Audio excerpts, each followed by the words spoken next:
KWESI Pratt, because he's somewhere minding his business. Before then, he heard that he had declared for someone. He had to respond promptly. Comrade, good morning once again.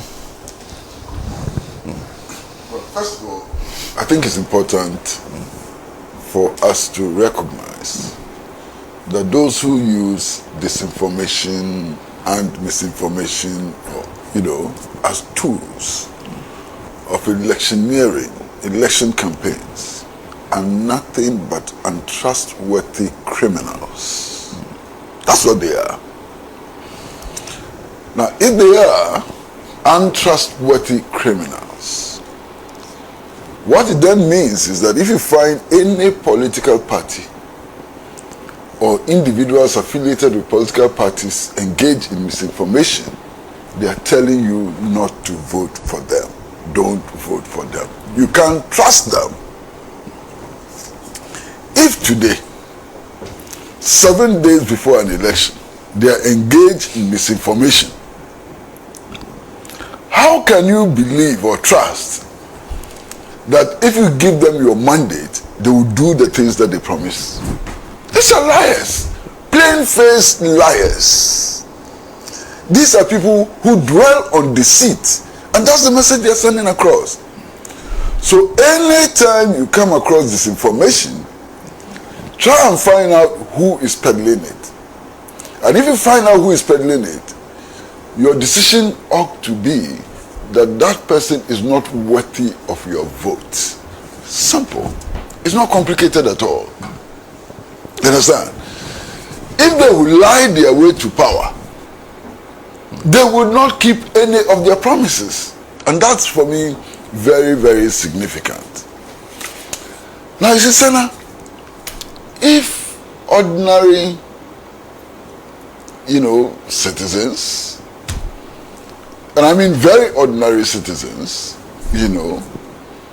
are engaged in misinformation and disinformation and so on, it doesn't worry me so much. It's a source of worry, but it doesn't worry me so much. But when you have political parties which are in government, which intend to be in government and so on, engage in disinformation, it must be exceedingly worrying. Now we have to take note of the fact that all the polls suggest that public trust in governance institutions is coming down. Public trust in the Electoral Commission is coming down. Public trust even in the political parties is coming down, and so on. So disinformation only helps to dip the public trust in governance institutions. And I think that is a very dangerous thing which needs to be combated. Now, Senna, I'd like to use a few examples. There's this advert which the New Patriotic Party campaign team put out. It's one of the most horrible political adverts I've seen in my life. There's an advert which uses actors. And the scene is that there's a lady who wants to employ a driver. And if you watch it, what they're telling us is that the driver is a replacement for president. And you know this Baumia's whole thing about give me the steer and so on. And I'm sure that you've seen that advert. So in that advert, somebody who obviously is Baumia, from the way the thing is couched and so on, comes up and he says, well, I've been a driver's mate, now I want to take over and so on. And clearly, it's presented in very favorable light. And then there's this guy who comes, and the actor makes you believe that it is John Mahama. I'm sure that you've all seen that advert. And John Mahama is portrayed as a drunkard. Senseless drunkard. You understand? Now, this is an advert which should never have been played by any self-respecting media. Never have been played by any self-respecting media. Because it has no empirical basis. I mean, there's no way today that anybody can make the claim that John Mahama is a drunkard. No way. And yet this thing is made to stick in the minds of people that John Mahama is a drunkard, and that if you give this stake to him, he will handle it recklessly and so on. And this is not an advert, by anybody. It's an advert by the campaign team of Dr. Mahmoud Bawumia. I feel sick in the stomach. A few days after this advert was put out, there was another advert from the NDC, which was equally sickening. This advert which claims that even though Bawumia claims to be a Muslim, he eats pork and drinks alcohol. What? Where is that coming from? I know that it is a response to the unethical advert which portrays John Mahama as a drunkard. I know that. It came as a response. There's no doubt. But what I would have expected the NDC to do is to complain about the low level that the NPP advert sent us to. You understand? Rather than repeat what they have done. So these are two clear examples of political adverts by political parties which are in excessive bad taste. And I think that they should be withdrawn immediately, because it doesn't help any of us. Now, there has been another one. We are talking about misinformation and disinformation. My brother, I couldn't believe it. We are not talking about serial caller here. You are actually talking about the regional chairman of a political party. Listen to me carefully. Regional chairman of a political party. And this regional chairman of a political party, and I'm talking about Untumi, actually states on his own television station, and he says that, Professor Jane Nana Opoku-Agyeman is the second wife of John Dramani Mahama. Massa, can you believe this? That she's not even from the central region. She's a Northerner and so on. What is this intended to achieve? This garbage. What is it intended to achieve? Now let's say that she's even a Northerner. It is true that she's a Northerner. And so what? In Europe, there was the case of two twins. Twins, not two, one set of twins. One of them was president, the other was prime minister. I think it was in Czechoslovakia or Poland or so. You understand? What is the big deal? This election is about the people of Ghana selecting people that they believe can solve the economic problems of Ghana. Okay? The level of our indebtedness is staggering. The rate of inflation is uncomfortable. Bottom line, prices of everything is rising. The prices are just shooting into the skies and so on. That is what we want to resolve. Where people come from, whether they are Northness or Southness or Westerness or Easterness and so on, how does that reduce the rate of inflation? How does that improve a situation in which we have to spend 128% of total national revenue on debt servicing, debt repayment, and public sector emoluments? It simply doesn't make any sense. And as a fact, Professor Jane Nana Opoku-Agyeman is not and has never been married to John Dramani Mahama, the presidential candidate of the NDC. No evidence. The evidence cannot be found because it has never happened. And yet this thing is put out by a member of the National Executive Council of the New Patriotic Party. Unbelievable. And this has gone without sanction. There's no sanction from the party, no sanction from the regulatory authorities, nothing. So, the impression we have created is that it is okay, normal, you know, for such things to be said, and so on. Now, this week, there's another piece of disinformation which is making the rounds. And it makes me feel that those engaged in it actually believe that the people of Ghana are stupid. You understand? Now, this piece of garbage, you know, simply is that the NDC flag bearer went to Moscow and that he signed an agreement with the Russian oligarchs to hand over the minerals of Ghana, especially oil and gas, to the Russian oligarchs.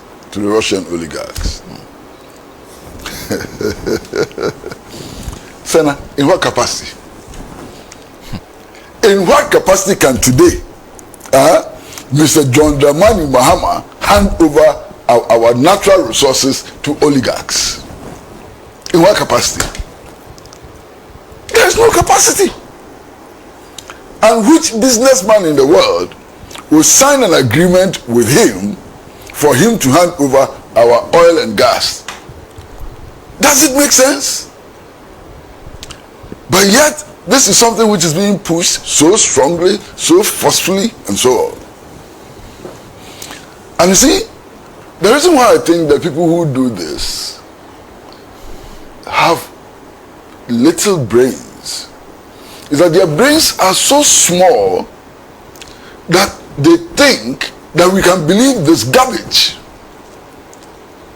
That's the problem with them. Their brains are so small that first of all, they have convinced themselves that if they put this garbage out, we will swallow the garbage.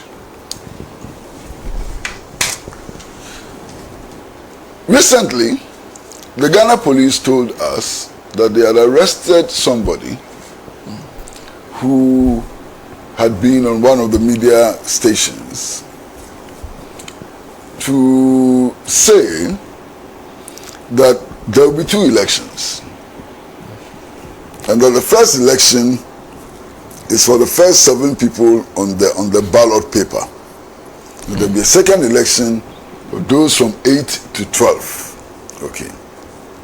Of course, this is obviously disinformation. Disinformation calculated to confuse people and ultimately lead to the rigging of elections. We'll come to that later, and I'll deal with that. Now, what have we done? The chap is arrested and is promptly given bail. He's walking around free man. Now, the law says that those who make such pronouncements, who violate the law using media, the media houses are also accountable. In fact, the media houses, right now as we sit here, if I make libelous statements and so on, Pan-African Television is liable. Okay. So how come that this single individual is arrested, promptly given bail, no other action has been taken, and is walking about a free man? What signal are we sending? What happened to the liability of the media house, which allowed this misinformation to be spread on its channels and so on? But you see, he's not the only one. There's another guy who also on another network says that, look, this election, if you want to vote for number 1, you thumbprint number 1, finish, and you put it in the ballot paper. If you want to vote number 2, you thumbprint number 1 and thumbprint number 2. If you want to vote number 3, you start from number 1 and end to number 3 and so on. What has happened to that person? Master, what has happened to that person? It's unbelievable. And we can go on and on and on. Another classic example is a video which is circulated about Dr. Tony Edu. Dr. Tony Edu apparently granted an interview to a radio station, and you know Tony Edu and how he talks. Sometimes he likes to go round, and that's what cost him. Okay. So he's asked a simple question: who would you vote for? Or who should Ghanaians vote for? And he says, vote for Bawumia if you think so and so and so and so and so. And that being an NDC member, I would ask Ghanaians to vote for John Dramani Mahama. So the fakers didn't have to do a lot of work. They just cut him at the point where he was saying vote for Bawumia. Took the statement completely out of its context and so on. So he comes out as saying that, look, the best bet is Bawumia, vote for Bawumia. When indeed that is not what he said. That is not what he meant. But because of his own style of communicating and so on, it became so easy just to portray Dr. Tony Edu as campaigning for Alhaji Mahmoud Bawumia. I mean, this is unethical by any standard. Completely unethical by any standards. And we allow it, to go. There's a case of Mr. Asedu Nketia, and a similar thing is done to him. And in the end, he's portrayed as saying that if the NDC should win power, it would cancel the free SHS program. What he did, all he was saying was simply that this traffic light system will be abolished, and that the government would secure funds in order to guarantee the future of the project. And this has been all. As a matter of fact, this has also found its way into an official political party advertisement. And the people who did that advert knew that it was false. Can you believe it? They knew that it was false. Even if they did not doctor the tape, they knew that it was not the truth.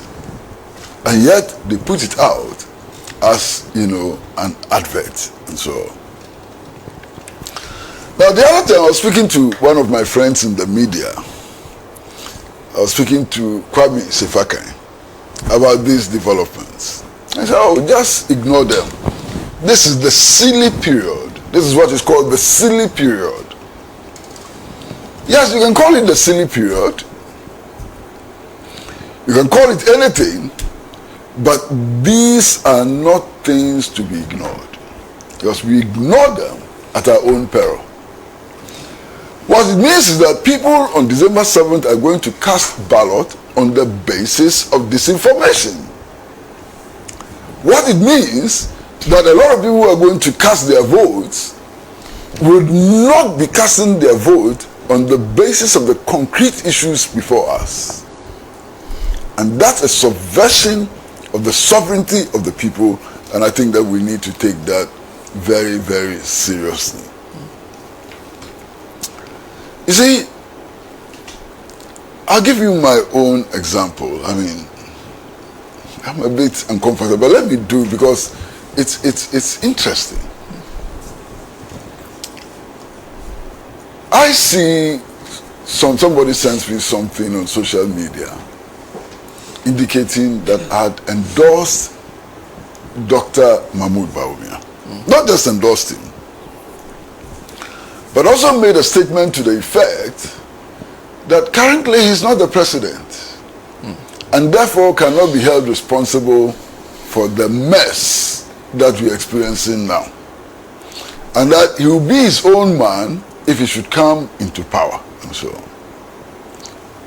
Now, interestingly, this thing was released at a time when I had not been on the media for about 2 weeks. I was in China, you understand? So I had not been on the media for about 2 weeks. And the publication actually put a date to the statement I was supposed to have made when I was not on Pan-African television, when I was nowhere. So I quickly write a response and say, look, this thing is not true. I was not on Pan-African television at this date. I've not endorsed Dr. Mahmoud Bawumia and so on. And that these are my true positions on the elections. Some media houses use this. But then, interestingly, Good Evening Ghana, hosted by Adom Otchere, read this statement. And then when they finished, Adom Otchere added his own comments. Don't mind him, he said it. Can you believe this? 2 days ago, I called Paul. I said, Paul, why did you do that? Why on earth did you do that? Think about your own credibility. You understand? And these things happen all the time. And you see, there's a level of sophistication in all of this. First and foremost, I believe that whoever put out this information knew that I was out of town. Now, I was not just out of town, I was critically ill. 2 combinations, out of town and critically ill. So, I believe that they were not expecting me to be able to respond to it. You understand? Now, this must take a level of sophistication. This is not done by people walking around the streets and so on. First of all, the people had the capacity to know my health condition. They had the capacity to know that I was out of the country, I was not going to be back for a very long time, and so on. They must have known. So they throw this in. Unfortunately, I was not as sick as they thought. I could still write. You understand? And unfortunately, the world state of development, especially of the media, has reached the state that it doesn't matter where you are. You drop anything into the media and it's all over the world. So I was able to respond.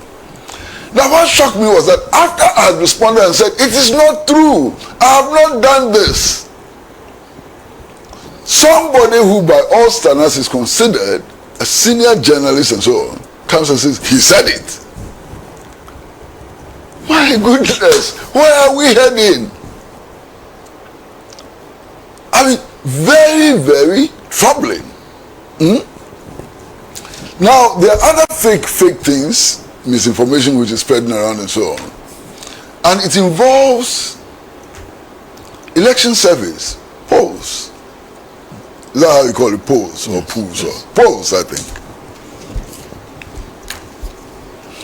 I have a friend who is actually a university professor. And I was told that he was conducting some polls. Now, I know this friend to be a member of the New Patriotic Party. I know him. He's a member of the New Patriotic Party. So when I heard it, I had a conversation with him. I said, my friend, these results we are going to announce, be very careful. You are a professor teaching in a university. If you do damage to your reputation, especially in a work such as this one, that damage will be long lasting, and be careful. My brother, my shock. This professor went ahead, launched his research findings, and put Dr. Mahmoud Bawumia way ahead of all the other candidates. Professor! So that professor, how did he do his study? Because all the studies I have seen, even from the foreign ones, this one. Fitch. Fitch, EIU, and so on. None of them made the kind of prediction that this professor made. So this professor, what did he get so right that every other researcher got wrong? But in any case, Master, no problem. In 6 or 7 days' time, if you count next Saturday, it is 7 days' time. If you discount next Saturday, it's 6 days' time. In 6 days' time, all of us will know who the Chale is. Master, you see these films. When we were young and we used to go and watch films and so on. You can only see the Chale at the last end of the film, not at the beginning. And on December 7th, we will see who the real Chale is. And we will see those who will be burying their heads in shame. Master, what on earth would make you sit in your house, in your bedroom, and concoct figures to show that somebody is winning an election, knowing that this document will be lasting forever? This document will chase you throughout your life. What incentive can you get to destroy yourself to that level? So it is happening. This is also part of the disinformation campaign. It is not just false stories which are published and so on.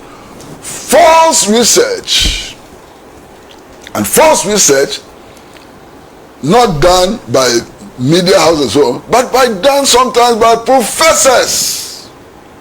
Professors, people bearing the title of professor, are engaged in this misinformation campaign. And it is unbelievable. Unbelievable. You understand? Something we didn't get traction. I'm not surprised that it didn't get traction at all. But I'm sure you saw it. Everybody just simply dismissed it. There was some publication indicating that somebody in South Africa had alleged that for some contract or so, he had paid some bribes. If you read it, Master, you can't tell the source of the story. You know, on the face of it, the story has no credibility. And yet, this story found front page coverage in 3 newspapers. Now, let me show you another thing. Sometimes you take a newspaper, and then you find a story with a certain headline. Then you find the same story with the same headline and the same wording from beginning to the end in another newspaper. What does that tell you? Straight away, you can tell that this story has been planted. Straight away. And it happens all the time. You take 4 newspapers. They are carrying the same story, same headline, word for word. And one of them attributes it to a special correspondent, by our special correspondent. And the other says, report from our political desk. And then the other one has a name. Obviously, these are bloody bare-faced liars, tricksters, crooks. One story, same wording, same heading, same everything. Authored by the political desk of a certain newspaper A. Authored by the own correspondent of a newspaper B and C, authored by Adwa Mansa. Very face lie. I mean, and it's so obvious you can see through it. Now, part of the question we are supposed to answer is how to deal with the spate of misinformation. I think one, immediately we should begin to apply the standards that we have all set. They are broadcasting standards. They are advertising standards and so on. These standards already exist. In fact, the Ghana Journalists Association has a book, a code of ethics. Let us apply this, and if we apply this, we'll be able to limit the spate of disinformation. Look, we are told that political adverts should not use underage persons. Check, from 1992 till now. They don't care. School children are being used in political adverts, political advertising. Nobody complains. Not the Ghana Education Service, not the so-called religious bodies and so on. Everybody is quiet. Children are being used in political advertising. All they do, these so-called faith-based institutions and so on, all they do is to find a means of coercing the political party leaders to go and sign a so-called peace agreement. A useless enterprise, completely useless enterprise. That's what they care about. They don't care about the misinformation. They don't care about the use of children in advertising. They don't care about those who are sitting on television promising to kill and so on. They don't care about that. All they care about is to put a piece of paper in front of the presidential candidates and say, sign. What does that do to us? What does that mean? Useless, foolish, absolutely useless. Why? Last elections, didn't we sign those documents, papers? Didn't 8 people die? What has happened after the 8 people died? So these documents which are being signed are useless. Well, they are not altogether useless. Let me rephrase. Because they are useful for those who are looking for funding for NGOs to organize peace campaigns. I mean, this peace thing has become a complete industry. The peace thing is a complete industry, my brother. Complete industry. And if you are looking for funding to promote peace during, before, and after the elections and so on, Master, what better razzmatazz can you put together than getting all the presidential candidates sitting around the table, pulling their long pens and signing a piece of paper? It brings in the funds. Wow, wow. Master, this gimmick, please, the people of Ghana deserve to be treated with some respect. Because look, don't let us forget that the people of Ghana are very, very sophisticated and mature. It is the people of Ghana who defeated British colonialism. The people of Ghana. Look, the constitution that these elites are jumping over and so on, making pronouncements about and so on. This constitution came into being as a result of the struggle of the Ghanaian people, especially the ordinary people. You understand? And they should be treated with some respect. Let's show some respect. And let's stop this gimmicks, this antics and so on. Let's focus on the essential issues, and we'll come to discuss the essential issues later.